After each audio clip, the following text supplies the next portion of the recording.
Ini rumus selanjutnya kebalikannya rumus tadi. Sama-sama simpelnya. Kalau tidak benar ya jangan dilakukan. Kalau tidak baik, tidak benar untuk dikatakan ya jangan dikatakan. Rumus selanjutnya, jangan bertindak seolah engkau akan hidup 10.000 tahun lagi. Kematian akan menggantungmu. Saat engkau masih hidup, milikilah dan masih memiliki kekuatan, lakukan kebaikan. Karakter yang sempurna itu hidup setiap hari seakan ini hari terakhir, tanpa membuat kacau, tanpa tidak peduli, tanpa pura-pura. Jadi lakukan kebaikan sekarang. Nggak usah nunggu nanti, nggak usah membayangkan besok lah Pak kalau tua Pak saya tobat, saya mau nyufi, saya mau nyepi, zuhud, uzlah. Lah kok nunggu besok? Durasi kita terbatas loh, sementara loh. Kalau kamu berbuat baiknya nunggu, nanti kalau nggak sempat berbuat baik gimana? Ya lakukan sekarang sesuai powermu, sesuai kekuatanmu. Saya sodakohnya besok aja loh Pak kalau kaya loh. Iya kalau kamu kaya.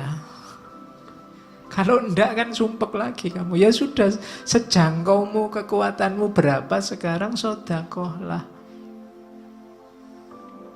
Nunggu apa lagi? Kamu membayangkan hidup 10.000 tahun lagi ya enggak mungkin katanya Markus. Sepanjang-panjang usiamu paling berapa? Jadi orang baik dan segera lakukan kebaikan. Tidak usah terlalu banyak rumus. Tidak usah mikir, sebentar Pak, saya ingin tepat dulu, saya ingin nunggu dulu kalau jiwa saya sudah siap, sudah matang, baru saya hijrah Pak. Tidak usah. Begitu kamu tahu itu kebaikan, jalankan.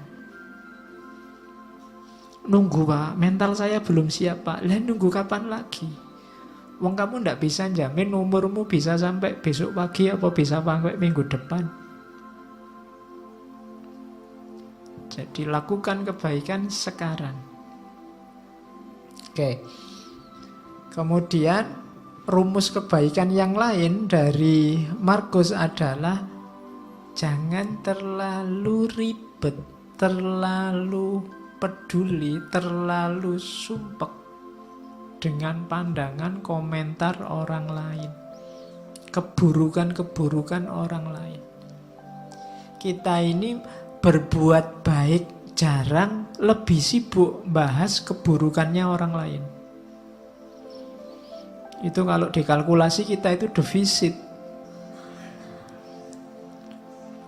Jadi bahas salahnya orang terus.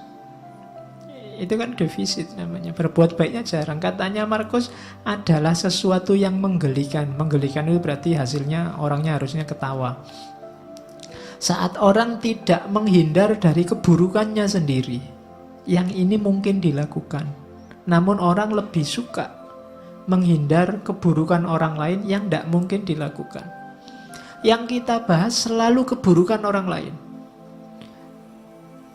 Yang ini susah, bahkan tidak mungkin untuk dilakukan. Orang lain punya dunia sendiri. Yang lebih gampang adalah mengubah keburukanmu jadi kebaikan. Tapi itu tidak kamu lakukan. Kamu lebih sibuk dengan keburukannya orang lain. Seolah-olah kamu ingin orang lain itu jadi baik. Padahal itu susah karena menyangkut orang lain. Bahkan tidak mungkin. Sibuklah dengan keburukanmu untuk jadi baik. Ini lebih mungkin karena kamu yang menguasai dirimu. Nah, ini rumus kebaikan. Jadi jangan capek habiskan energimu untuk keburukannya orang lain. Orang lain itu tugasmu paling mentok kan mengingatkan. Dia berubah atau tidak di luar kuasamu. Yang lebih kamu kuasai dirimu sendiri.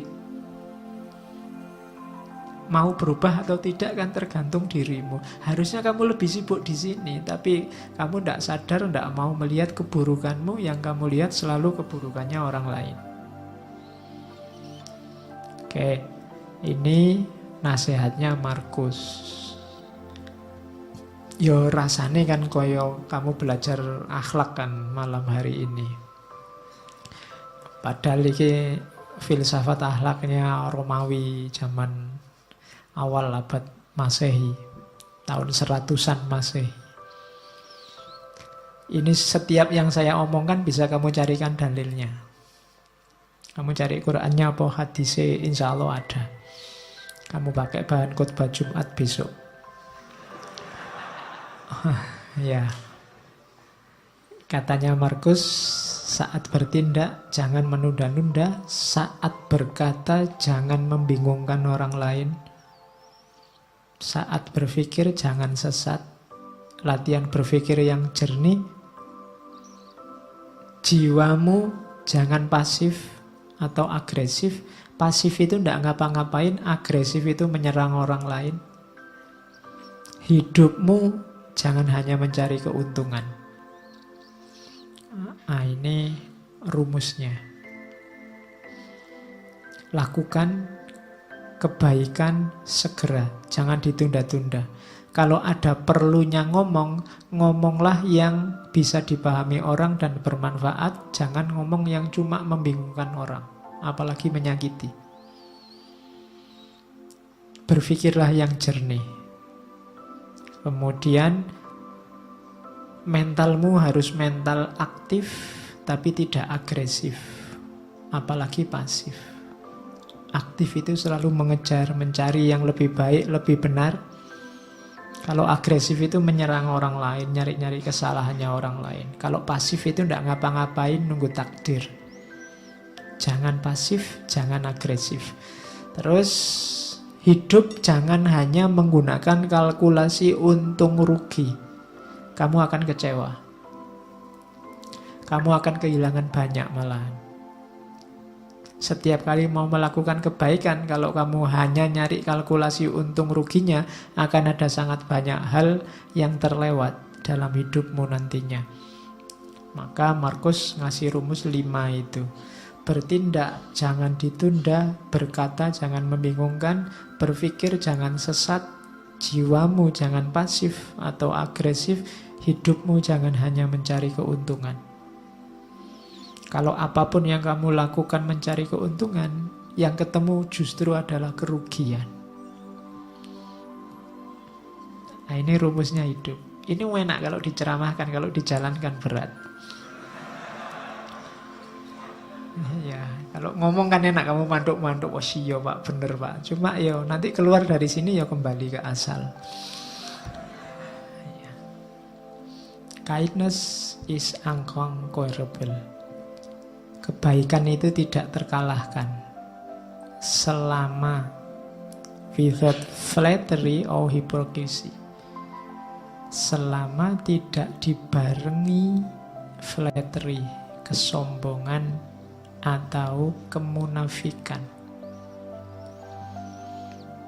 Kemunafikan berarti baiknya pura-pura. Flattery berarti baiknya berpamrih dipuji, untuk kamu bahan menyombongkan diri. Jadi kebaikan itu akan rusak kalau kemasukan flattery dan hipokrisi. Flattery berarti ada pamrihnya,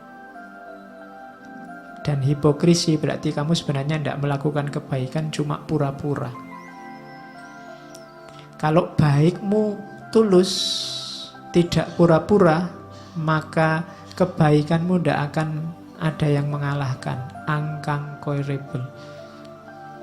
Mungkin pakai rumus ini yang dipakai oleh Markus, sehingga sedahsyat apapun kepahitan hidupnya, kesulitan yang dia hadapi, dia bisa bertahan sampai akhir dan jadi salah satu kaisar paling menonjol dari Romawi.